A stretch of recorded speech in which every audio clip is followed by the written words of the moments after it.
Ha terminado.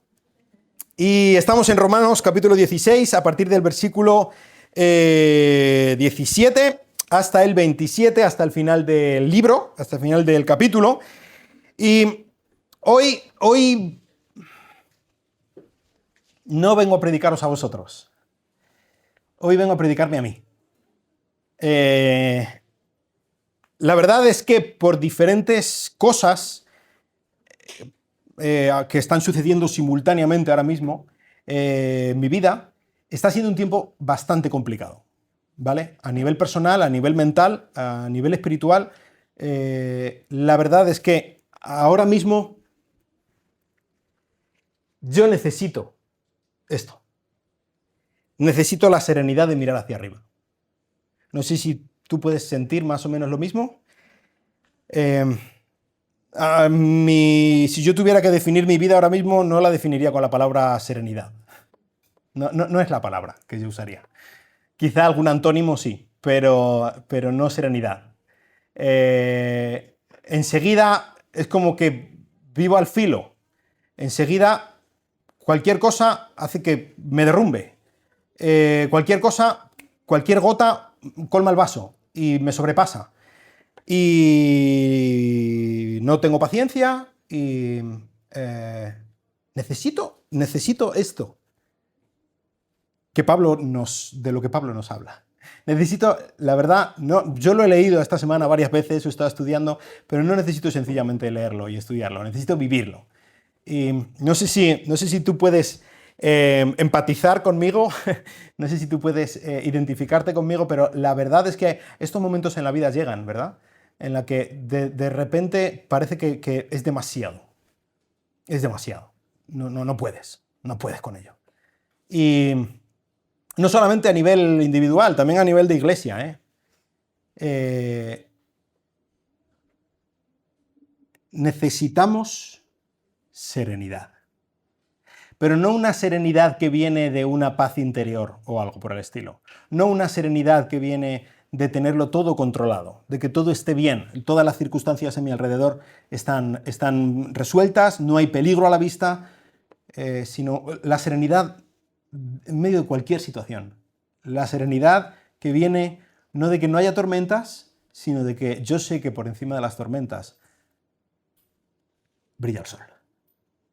La serenidad de mirar hacia arriba. Así que vamos a ver cómo es esto que Pablo pues me habla a mí, o el Espíritu Santo por medio de Pablo me habla a mí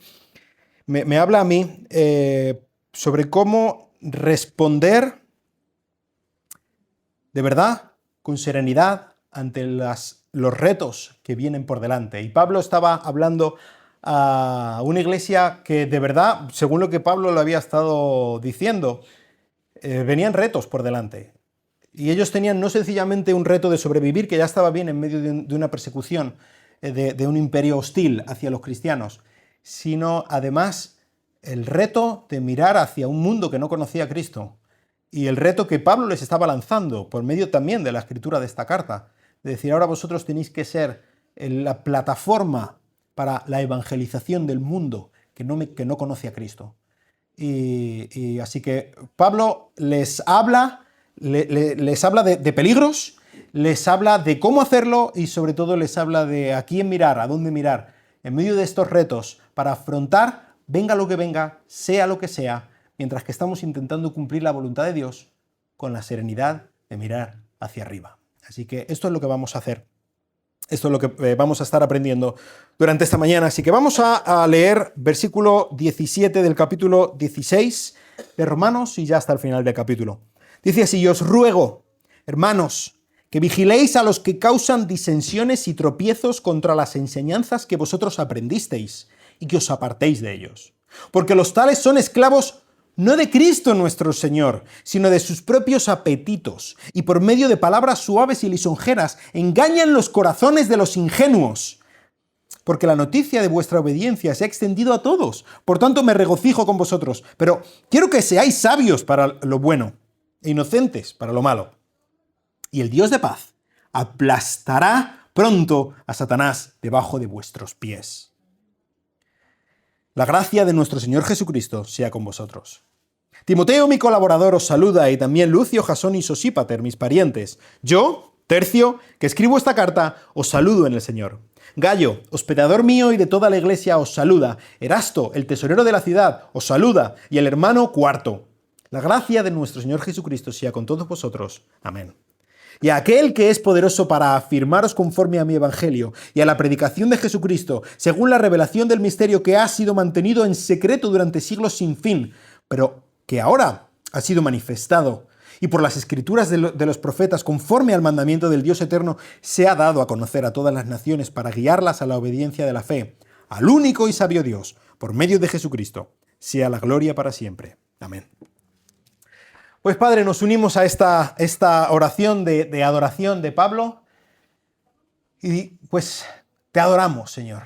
Te adoramos y te rogamos que tú nos ayudes a mirarte a ti en medio de las circunstancias que vengan, a mirarte a ti en medio de los peligros, en medio de los insultos, en medio de las circunstancias que sobrepasan, en medio de la relación con nuestros hermanos, de la relación con los demás. Ayúdenos a mirarte a ti, Señor, y hacerlo con serenidad y hacerlo con paz, Señor. Te lo pedimos en el nombre de Cristo. Amén. Pues fijaos que Pablo empieza en este último pasaje del libro de Romanos, después de que Pablo ha estado estos 16 primeros versículos dando todos estos saludos que estábamos diciendo la semana pasada, ¿verdad? Saludos a 26 personas diferentes, con nombres. Pues después de esto, todos estos saludos, Pablo... bueno, esto lo voy a poner después. Pablo empieza a mirar hacia el horizonte, después de todo lo que Pablo ha enseñado a los romanos, y les dice, cuidado, viene peligro. Mirad hacia adelante. Lo primero hacia donde Pablo les dice que miren es hacia adelante. Hay peligro a la vista. ¿Y cuál es el peligro que viene a la vista? Pues dice, os ruego, hermanos, que vigiléis a los que causan disensiones y tropiezos contra las enseñanzas que vosotros aprendisteis. Cuidado, peligro, hay falsos maestros, hay falsas enseñanzas, hay gente que intenta torcernos. ¿Os acordáis lo que estábamos diciendo al principio del culto? Que estábamos diciendo, cuidado porque hay mentiras, cuidado con, no seáis necios. El camino de los necios va a muy mal destino. Tened cuidado. Específicamente habla de algunos que causan disensiones y tropiezos. No sabemos exactamente a quiénes se está refiriendo Pablo, pero sí sabemos por otros pasajes, por otras cartas, que Pablo estaba teniendo problemas, no solo Pablo, toda la iglesia, con diferentes grupos de enseñanzas, ¿verdad? Con los más judaizantes. Ya hemos hablado un poco acerca de estos, ¿verdad? Que querían que los cristianos que no fueran judíos primero se hicieran judíos, respetaran todas las leyes dietarias, se sometieran a la circuncisión, cumplieran todo el Antiguo Testamento, tenían que ser judíos para ser cristianos. O quizá algunas sectas que ya estaban empezando a entrar dentro de la iglesia, gnósticas, que estaban intentando pervertir el cristianismo desde dentro. No sabemos exactamente a quién se estaba refiriendo, pero no hace falta, porque fíjate, Pablo sí que nos dice algunas cosas y lo que sí que podemos ver es que Pablo no estaba alertando no sencillamente contra un grupo, sino contra cualquiera que estuviera intentando pervertir. Y esto es una advertencia que nos llega hasta nosotros hoy en día. ¿Qué es lo que dice Pablo de estos grupos? Están causando disensiones, divisiones dentro de la iglesia. No sencillamente hablamos de la iglesia en Roma, estamos hablando de la iglesia universal. ¿Cómo causan estas divisiones en la iglesia? Pues por medio de tropezar, hacer tropiezos contra las enseñanzas que vosotros aprendisteis. Pablo está alertando contra cualquiera que esté predicando un evangelio diferente. contra cualquiera que no esté basando lo que está enseñando en lo que dice la Biblia, sino que lo está basando en cualquier otra cosa, aunque sea algo que suene maravillosamente bien.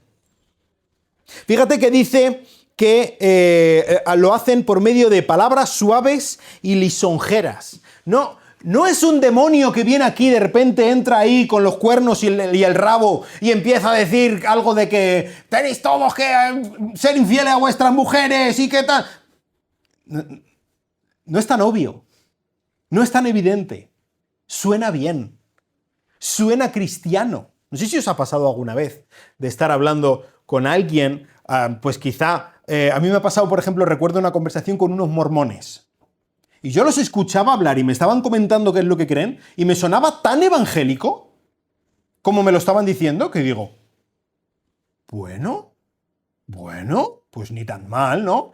Claro, hasta que te metes a ver que para ellos las palabras que me estaban diciendo significan algo totalmente contrario a lo que yo lo entendía, ¿vale? Cuidado, iglesia. Intentan engañarnos. Y hay un montón de predicadores ahí fuera. Cuidado con lo que ves en YouTube. Cuidado con los reels de TikTok y de lo que sea. Cuidado, porque no todo el que se dice que viene de Dios, ¿vale? Y no te estoy diciendo que no escuches nada. Te estoy diciendo que tengas cuidado. Dice que van en contra de la enseñanza que vosotros aprendisteis. Y es por eso que es tan importante, es vital que leamos nuestra Biblia, que estudiemos nuestra Biblia. Es importantísimo que escuchemos, que prestemos atención a la predicación del domingo, que si puedes vengas a la academia del miércoles, que en cualquier caso tú estés estudiando tu Biblia, tú estés entendiendo qué es lo que dice. ¿Sabes cómo es? ¿Cuál es la manera en la que se entrena a los banqueros para saber identificar los errores que hay en los billetes cuando son falsificaciones? No es poniéndole un catálogo de todas las falsificaciones posibles, porque es que hay miles. Hay un montón de métodos, hay un montón de maneras y van saliendo nuevas constantemente. Esa no es la manera en la que se entrena a los banqueros para que sepan cuál es identificar un billete verdadero y uno falso. La manera es que los ponen durante cientos, miles de horas a manosear, a estudiar y a entender cómo es el billete verdadero. No las falsificaciones, esas ni las tocan. Nada. Lo que hacen es que aprenden a identificar, a ver los billetes verdaderos de tal manera que cuando ellos ven un billete falso, inmediatamente saben que está mal. No saben cuál ha sido el proceso, no entienden muy bien a lo mejor de qué manera están las líneas estas de esta manera y no de esta otra manera, cómo lo han hecho, de qué forma o qué material han usado. No, pero es que no importa, ellos saben que es falso. ¿Por qué? Porque conocen perfectamente el verdadero. Eso es lo que Dios nos está llamando que hagamos.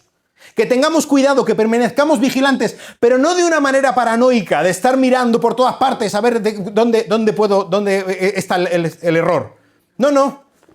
Lee tu Biblia, entiende tu Biblia, estudia tu Biblia. Pablo les dice que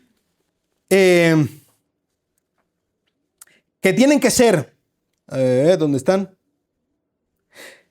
Que tienen que ser sabios para lo bueno, inocentes para lo malo. Sabios para lo bueno. Entiende perfectamente, exactamente qué es lo bueno, lo mejor. ¿Qué es lo mejor? La voluntad que Dios tiene para ti. Asegúrate de que entiendes tu Biblia. Y tú quizá dices, no, yo es que sé muy poco de la Biblia. Estás en el preciso momento perfecto. Lee tu Biblia. Estudia tu Biblia. Me encanta cuando quedo con Gabriel. Siempre trae un montón de preguntas. ¿Por qué? Porque se lo toma en serio. Porque está estudiando, porque ve cosas que uy, pues esto, ¿cómo es esto? Y me lo pregunta. Esa es la actitud. Tenemos que buscar, saber, entender qué es lo que dice la Biblia, no porque me lo diga el pastor. Yo puedo estar equivocado. Vamos a ver qué es lo que dice Dios. Mejor idea que ver qué es lo que dice el pastor. Y con esto, una vez que nosotros comprendemos correctamente cuál es el billete verdadero, a nosotros no nos la van a jugar con billetes falsos. O al menos lo tendrán mucho más complicado de jugárnosla con evangelios falsos. Fíjate otra cosa por la que Pablo dice que podemos diferenciar a los falsos maestros y los maestros auténticos. No por sus palabras, no porque suene bien, porque dice que ellos hablan con palabras suaves y lisonjeras que suenan perfectamente, son música para nuestros oídos, sino que es porque ellos no son esclavos de nuestro Señor Jesucristo. Ellos no sirven a Cristo. Parece que sirven a Cristo. Dicen que sirven a Cristo, pero no sirven a Cristo. Sirven a sus propios apetitos. Y yo no creo que esté hablando sencillamente como hay algunos que piensan de la glotonería, que sirven para comer mucho o algo por el estilo. No, está hablando de sus propios apetitos, como en otras ocasiones Pablo dice que sirven a su propia carne. ¿Qué quiere decir? A sus propios deseos, a lo que a ellos les gusta. Ellos están edificando su propio reino. Y para mirar a un maestro o a un profeta, a un apóstol, a alguien que tú ves por ahí en una enseñanza o lo que sea, te da la sensación de que tienes que mirar hacia arriba para mirarle. Ten cuidado. Ten cuidado. El siervo de Dios es siervo de Dios. El siervo de Dios tiene un carácter que es consecuente con que es un siervo. ¿Os acordáis cuál es la manera en que Cristo dijo que tenían que comportarse, que tenían que ejercer la autoridad los que son líderes en la iglesia? ¿Cómo se ejerce la autoridad? Sirviendo. Si es alguien que está subido en un pedestal para que se le sirva, ¡cuidado! ¡Ten cuidado! Mira su corazón. Por sus frutos los conoceréis, no sencillamente por sus palabras. Así que ten cuidado con a quién prestas oídos. Presta oídos a quien habla la Biblia, a quien, como dijo Pablo, intenta solamente hablar de Cristo y de Cristo crucificado. Y que si se jacta de algo, se jacta de lo que Cristo ha hecho, no de lo que Él ha hecho. Comprende perfectamente el Evangelio y si no lo comprendes, sigue leyéndolo, sigue estudiándolo, pregunta, indaga, busca la verdad y aférrate a ella. No dejes que te la den con queso. Así que mira hacia adelante, pero mira con la serenidad de que estás en Cristo. No hay nada más que necesites que a Cristo. Comprende el Evangelio y vívelo. Y que venga quien venga.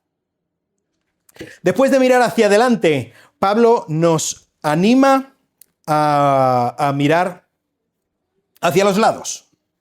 Y dice Pablo, a partir del versículo 21, Pablo empieza a hablar de otra lista de nombres, ¿no? Por si hubiéramos tenido un poco con los versículos que vimos la semana pasada. Pablo empieza a hablar no de las personas que están en Roma a quienes saludan, sino quiénes son los que están con él y saludan. Pablo mira hacia los lados. Pablo mira en la trinchera. Después de haber mirado a los enemigos, empieza a mirar a su alrededor. Y da una lista de nombres, y algunos los conocemos, bueno, sobre todo el primero, ¿verdad? Timoteo. Timoteo, Pablo lo llama mi colaborador. En este tiempo ya, Pablo estaba en Corinto escribiendo esta carta. En este tiempo, pues posiblemente la carta incluso la escribieron o la idearon entre Pablo y Timoteo. Timoteo era como un hijo para Pablo, ¿vale? Timoteo era su brazo derecho y medio del brazo izquierdo. De hecho, hay otras cartas en las que dice que la escribe tanto Pablo como Timoteo. Probablemente, si aquí no aparece Timoteo como escritor, es sencillamente porque en Roma no conocían a Timoteo y porque parte de la fuerza de lo que Pablo quería hacer con esta carta es enfatizar que él era el apóstol que había sido enviado para predicar a los gentiles. Entonces no quería romper esta fuerza por medio de incluir como autor a Timoteo. Pero Timoteo era un colaborador grandísimo de Pablo. Timoteo era medio judío genéticamente, su madre era judía, aunque su padre era griego, pero él era judío, él se había criado en el judaísmo. Y con él había otros judíos también.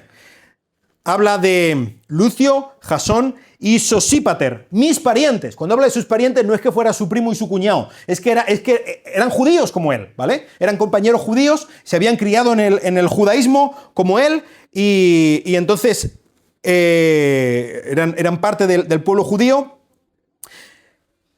El versículo 22 es muy curioso y esto es algo único en la literatura antigua. Habla Tercio. ¿Quién es Tercio? Tercio es el amanuense.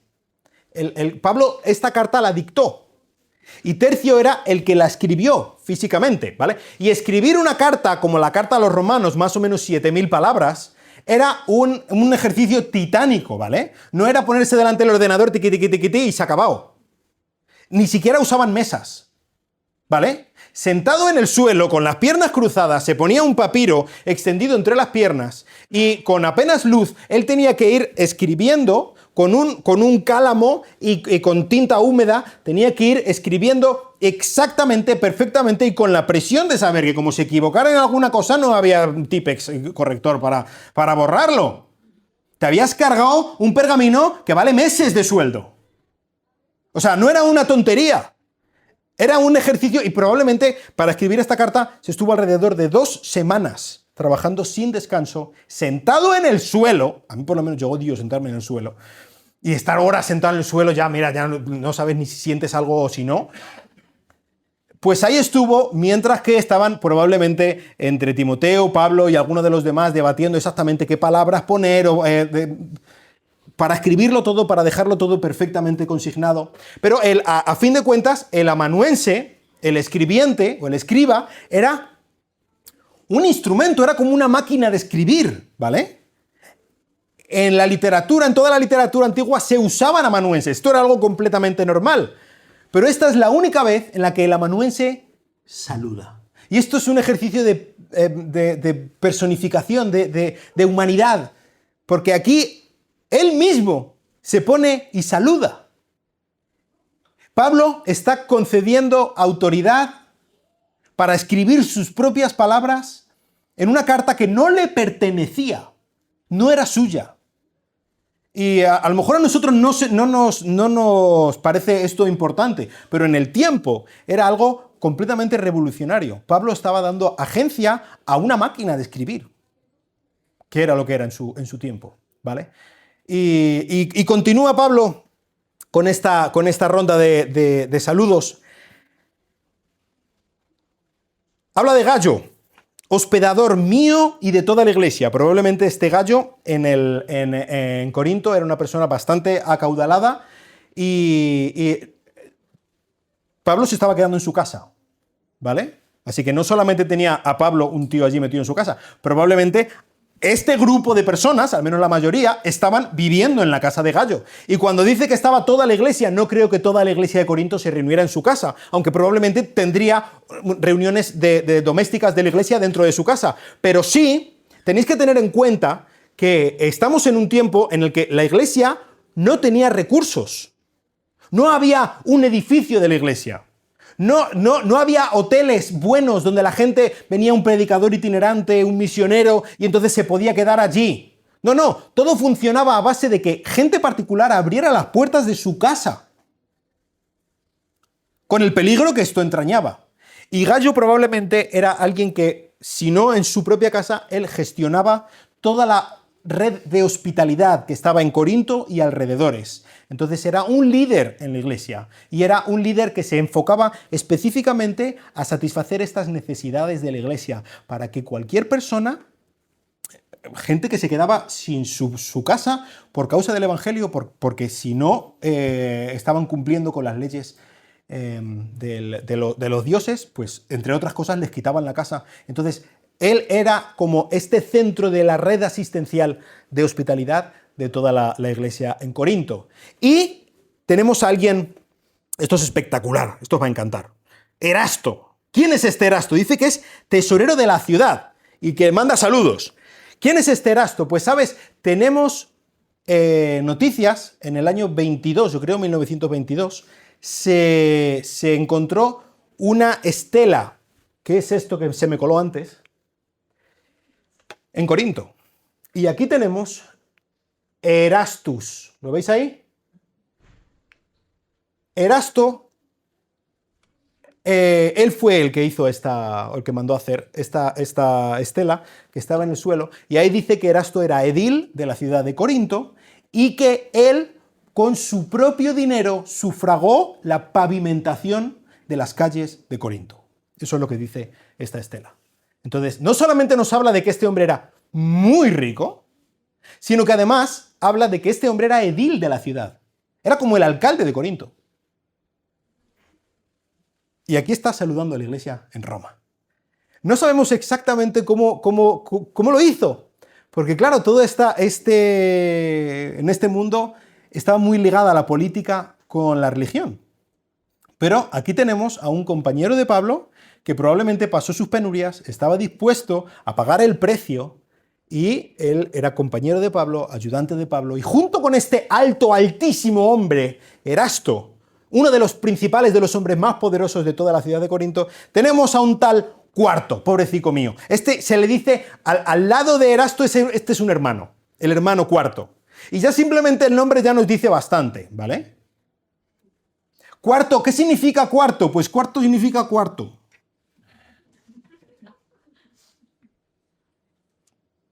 Tú imagínate que tus padres ya...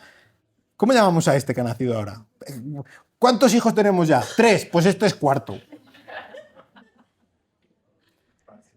¿Ya está? Imagínate cuántos dolores de cabeza nos ahorramos, ¿no? Por los nombres. Ponlo al lado de ¿cómo se llamaban? Trifena y Trifosa. Y aquí tenemos a Cuarto. Pues era probablemente de la clase más baja que pueda haber. Era un hermano. Pero fíjate, él es un hermano de Erasto. Están al mismo nivel. Son hermanos, son de la familia, son colaboradores de Pablo, exactamente igual. Y están judíos como Lucio, como Jasón. Están máquinas de escribir con patas, como Tercio. Están gentiles, políticos importantes, como Erasto. Gente sencilla, sin mayores honores de ningún tipo, todo lo contrario, como Cuarto. ¿Y qué?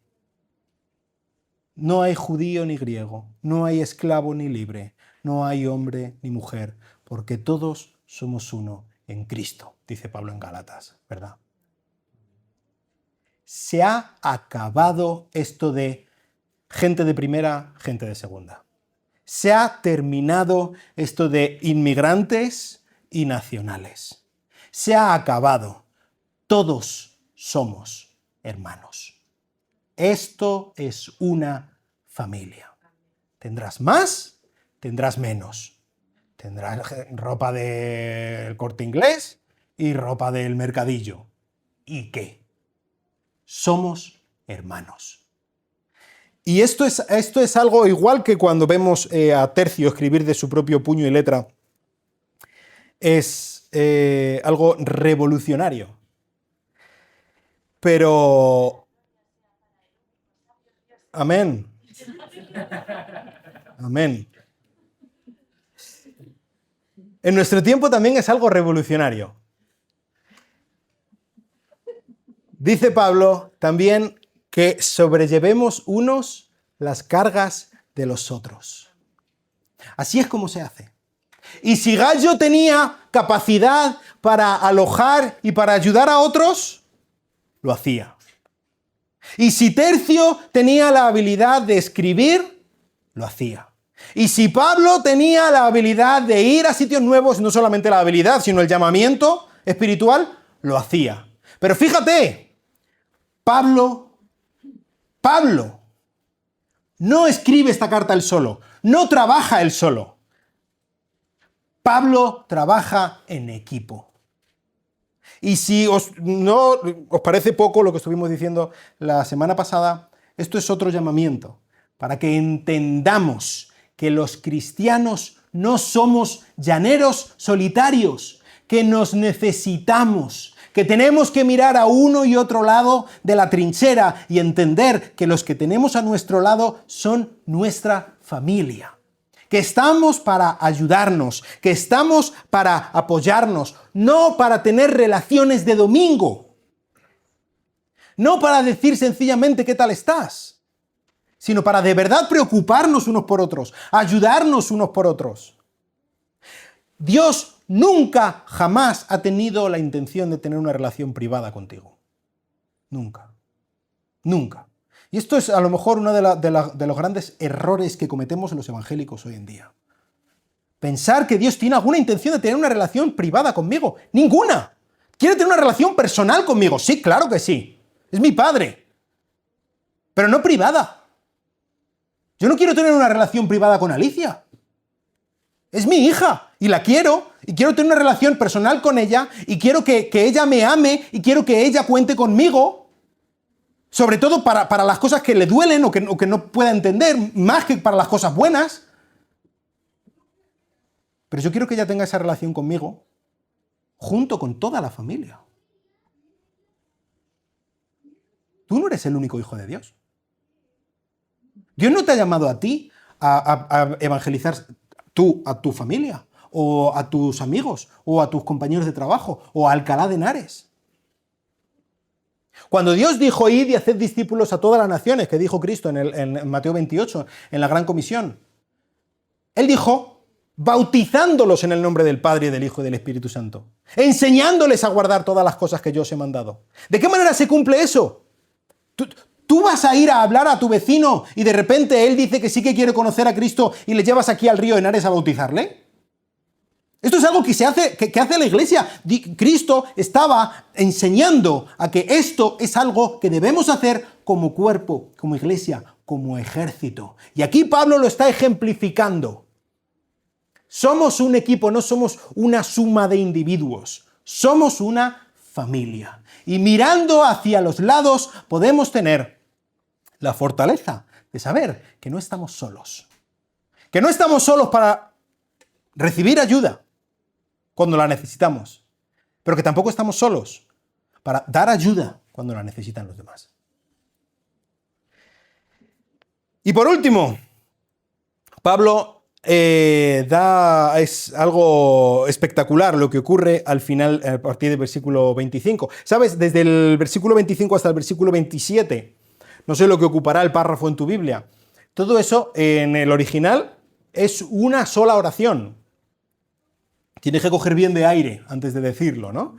Para poder decirlo del tirón. La verdad es que es una oración que con un montón de cláusulas, con un montón de cosas que está diciendo, pero con una sola idea.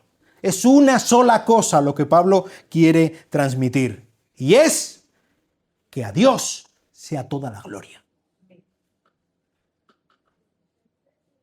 Fíjate, contrasta esto con lo que estaba diciendo antes de los falsos maestros, que decían algo así como, que a mí sea toda la gloria. ¿Cuál es el colofón final, el broche de oro de la epístola de Pablo a los romanos? Toda la gloria para Dios. Dice Pablo, aquel que es poderoso para afirmaros. Él tiene la capacidad de que vuestros pies estén firmes. Si tú y yo podemos mantenernos, como dijo Jesús, si alguien quiere, Cuando tú vas a edificar tu casa, el que edifica la casa sobre la roca, vienen las tormentas y no se la llevan. Firme, firme, venga lo que venga, enfermedades, dificultades económicas, laborales, de familiares. Firme. ¿Por qué? Porque yo soy un tío y yo aquí resisto. Y aquí mis padres me han enseñado a resistir y yo resisto. Pues no, pues yo lo estoy viendo estas semanas. Y lo siento. Pero yo no resisto. Yo no resisto. Y me puedo creer que soy muy fuerte, pero la realidad es que no lo soy. Pero Dios sí. Y no sé si tú estás pasando por situaciones en las que estás comprendiendo a base de palos en las costillas que no eres tan fuerte como te pensabas. Estás en muy buena compañía. Porque la realidad es que no eres tan fuerte. Y está bien. Está bien. Lo primero es reconocerlo. No somos tan fuertes. Pero Dios sí. Y Él es capaz de sostenerte. Él es el que puede confirmarte, afirmarte, conforme a mi evangelio. ¿Cuál es mi evangelio que Pablo afirma como suyo? Es lo que ha estado predicando en todo esto. Es la realidad de que, como dice al principio de la carta de Romanos, nosotros no podemos.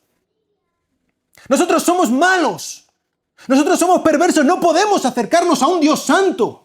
Por mucho que lo intentemos, lo más que podemos hacer es ahondar más y más y más en el agujero de nuestro pecado. No somos capaces de poder llegar a un Dios santo, a un Dios justo. Lo único que podemos recibir de parte de un Dios justo por nuestras propias fuerzas es la condena absoluta al infierno eterno. Es todo lo que podemos hacer.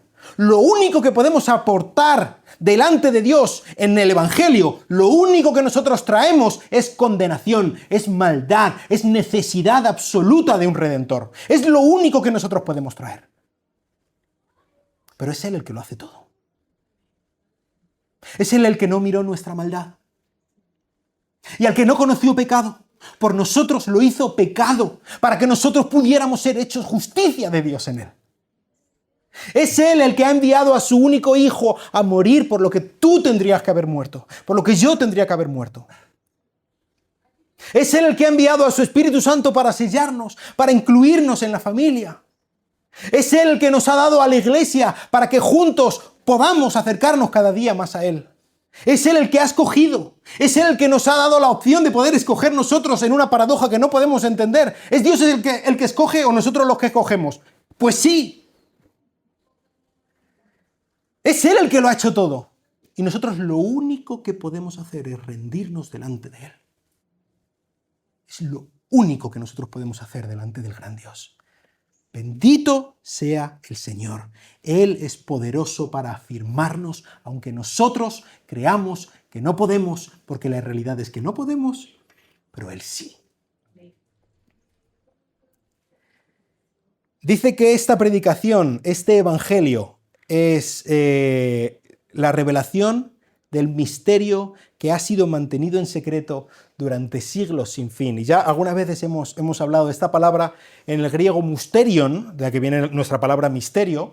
No es algo pues igual como si estás viendo una película o una serie de misterio, ¿no? Qué misterioso, es algo así esotérico, no se puede saber quién ha matado a la señora Agustina, yo qué sé. Y ¿cómo podemos saberlo? Pues un misterio, según lo que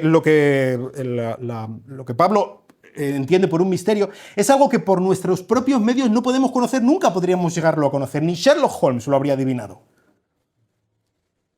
De ninguna manera se hubiera podido saber, a no ser que Dios lo hubiera revelado directamente. Y eso es lo que ha pasado. Dice que ha sido revelado, estaba oculto en secreto durante siglos sin fin, pero ahora ha sido manifestado. Ya no es misterioso, ahora ya lo sabemos. Por las escrituras de los profetas, conforme al mandamiento del Dios eterno, se ha dado a conocer a todas las naciones para guiarlas a la obediencia de la fe. ¿Cuál es este misterio? Pues lo vemos, por ejemplo, están nuestros hermanos predicando en Efesios. Ahí Pablo lo dice claramente.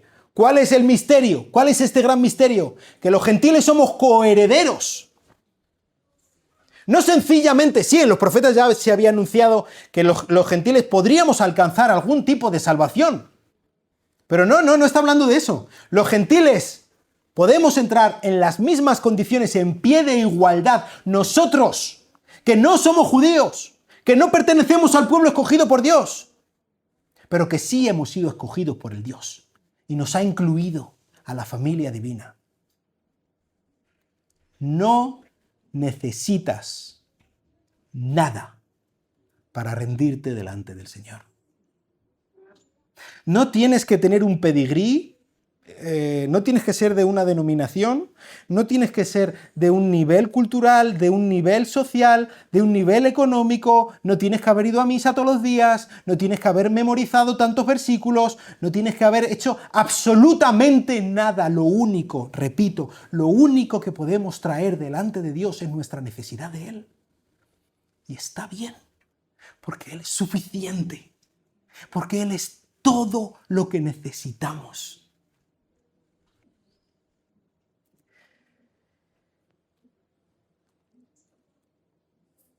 Al único, versículo 27. Y sabio Dios. Este es el final, lo que empieza en el versículo 5 con aquel que es poderoso, sigue aquí, al único y sabio Dios. Y es curioso porque de todas las cualidades divinas que podría haber escogido Pablo para finalizar, para dejar como el broche de oro lo más alto, él podría haber escogido su eternidad, ¿no? O que Él es el creador, o que Él es santo, que Él es poderoso, qué sé yo. No, Él escoge su sabiduría como lo clave. Al único y sabio Dios, por medio de Jesucristo, sea la gloria para siempre. ¿Por qué Pablo habla del sabio Dios, de esta sabiduría que tiene, esta sabiduría máxima que tiene el único Dios? Porque Pablo aún sigue maravillado. ¿Os acordáis en el capítulo 11, versículo 33? Después de los capítulos del 9 al 11, que Pablo está hablando de cómo puede ser que Dios haya escogido a Israel, pero después que Israel lo haya rechazado, ha endurecido a Israel para que entren los gentiles, y cuando nosotros hayamos creído en Cristo, entonces volverán los judíos a creer, y entonces todo Israel será salvo. Pablo sigue asombrado ante este plan tan maravilloso de Dios. Un plan en el que Dios incluso incorpora dentro de su gran plan misericordioso y de salvación nuestros propios errores. Y quizá tú puedes verlo en tu vida. Yo puedo verlo claramente. No tan claramente como debería, pero sí lo veo. Como incluso mis propios fracasos me han traído hasta aquí hoy. A lo mejor tú has tomado malas decisiones en tu vida, cosas de las que realmente te arrepientes, desearías haberlo hecho de otra manera. Pero ese error tuyo no está exculpado. Pero Dios usa incluso nuestros fracasos para nuestro bien. Y Dios usa incluso esas cosas que tú has hecho mal, malas decisiones que has tomado mal aposta, sabiendo que estaban mal, pero querías hacerlo así. Incluso eso es lo que Dios ha usado para que tú hoy estés aquí, escuchando acerca de este sabio Dios, de este Dios que incluso usa nuestros peores fracasos para su gloria y para nuestro bien. Y es por esto, porque Pablo reconoce que Él es el gran artífice de la salvación. Él es el gran artífice de absolutamente todo. De nada podríamos nosotros, no podríamos hacer nada si no fuera por su plan en acción. Mucho más inteligente que nosotros, mucho más sabio que nosotros. Y es por esto que Pablo dice que a Él sea la gloria para siempre. Él es el que merece la gloria. Y nos podemos creer muy listos. Y nos podemos creer muy sabios. Y nos podemos creer que, yo me lo creo muchas veces, que por nuestros propios medios somos suficientes. No necesitamos a Dios. No necesitamos a la iglesia. No necesitamos nada más. Porque mira qué bien me va a mí solo. Mira qué listo soy. Hermanos, arrepintámonos. Si estamos bien, arrepintámonos y caigamos rendidos delante de este único sabio Dios. Y si estamos pasando por una de estas situaciones en las que vemos claramente que no somos suficientes, arrepintámonos delante de este único sabio Dios, sabiendo que Él es sabio y yo no. Él sabe lo que yo tengo que hacer. Él entiende mi situación y el camino que yo tengo por delante. Y yo no. Este único y sabio Dios, Él es el que merece mi gloria. Y yo no. Oremos. Padre, lo siento, Dios.